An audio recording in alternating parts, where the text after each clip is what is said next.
Okay, so today we're going to talk about something called complete factoring. And so far you have learned the four types of factoring. Keep in mind that there's kind of a checklist in terms of what you should be looking for. First, you should always look for a GCF. Second, it's usually easy to recognize the difference of two squares. If you're looking at a trinomial, see if a is equal to 1, in which case we would do the add multiply method.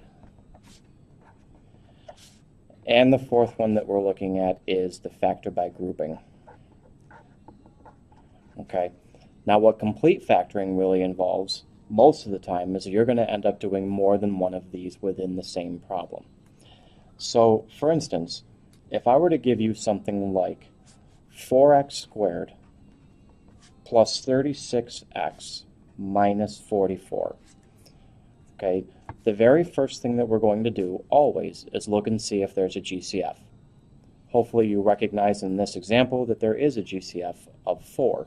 All of these terms can be divided simply by the number 4. So if we take that out, okay, so we have the GCF first.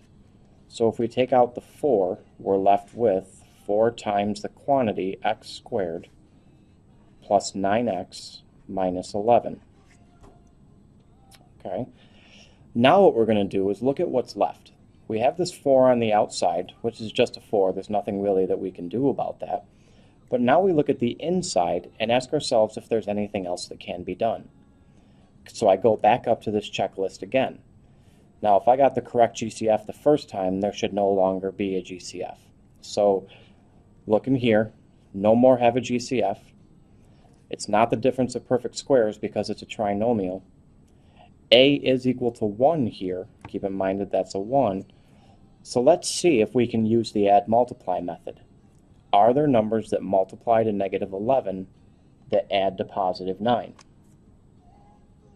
Well, 11's prime. No, so this one's actually done. This is not a complete factor problem. There's only a GCF. That one is actually completed. Okay, so just because you're asked to factor completely doesn't mean that there's always more than one step. On the other hand, let's say I gave you something like 3x squared plus 15x plus 18. Okay, once again, let's recognize that there is a GCF. In this case, that GCF is 3. So if I take the 3 out of there, I'm left with 3 times the quantity of x squared plus 5x plus 6. Nothing in common here, so I know I got the correct GCF. It's no longer the difference of perfect squares. There is a 1 right there, so now let's try the add multiply method. Are there numbers that multiply to 6 that also add to 5? In this case there is. It's 2 and 3. So now I'm going to use the add multiply method. Okay, the inside of this thing, ignore the 3 for just a minute, the inside becomes x plus 2 times x plus 3. Now do keep in mind, the way that we've done this from the very beginning, this end example should be equal to the original polynomial. Right now it won't be because I forgot something. I told you to ignore that 3 for just a minute. Now that minute's up, we have to bring that 3 back. Okay, the 3 just goes on the outside, and now this is actually completed. This is completely factored.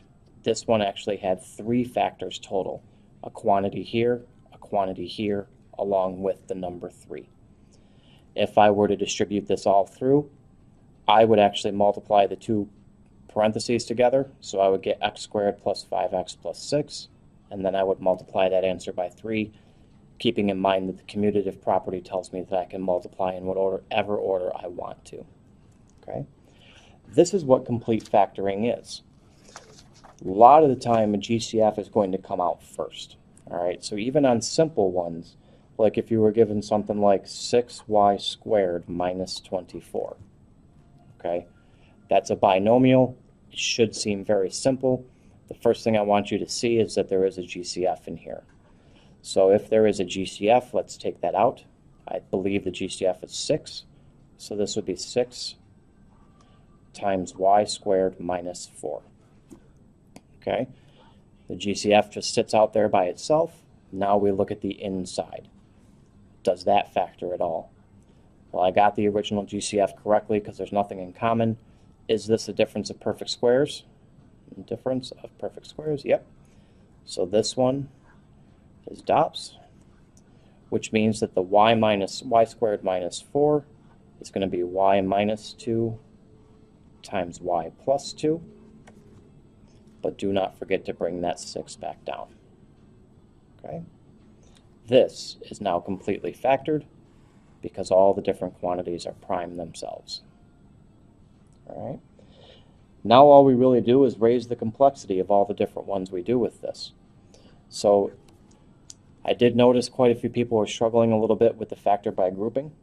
So if I was to give you 10m squared plus 15m minus 10. Okay, again, the first thing you should recognize is the GCF. In this case, 5 goes into all of these. So if I take the 5 out, I'm left with 2m squared plus 3m minus 2. Okay, look inside. There is nothing in common with all those. It's not the difference of perfect squares because it's a trinomial. It's not the add multiply method because this value is not 1. So let's see if we can do the grouping method. Again, we're going to see if we even can. All right. So if I multiply a times c together, in this case a times c equals -4, are there factors of -4 that combine to 3? Yeah, there are. It's +4 and -1. So we are going to do the grouping method here, mainly because it's possible to do it. Okay, so I'm going to break this into +4 and -1. Okay, let's break this apart. Remember, I keep the 2m squared. I'm going to hold this 5 out here for a little bit, by the way. I keep the -2. I'm going to break this into, I'm going to put the -1m here and the +4m here. Okay, split it right down the middle. Now I have a GCF over here. It looks like it's going to be just the letter m. And when I take the m out, I get 2m minus 1. On the other side, it looks like I have 2 as a GCF, which would be 2m minus 1 again. That's good. I notice both of these are exactly the same. So one of my factors is 2m minus 1. Oh yeah, that's a +2. So now my other factor is m plus 2. Now keep in mind, if I multiply these two things together, I'm going to get 2m squared, but I really want a 10m squared. So that 5 that I was holding in the beginning has to come all the way down here, so that now this is the completely factored form of that original polynomial. Okay? This is what it means by complete factoring. Typically, it means you're going to do you're going to do at least 2 types of factoring in the same problem. Many times the GCF comes first, but not always. But that's definitely the first thing you should look for. So I'd like you to try 2 of these, please. I would like you to factor completely. Okay. The first one I'd like you to do is 8n squared minus 18. And as I modeled, please list the different types of factoring that you're doing. And the second one that I would like you to do is 14x squared plus 7x minus 21. Okay?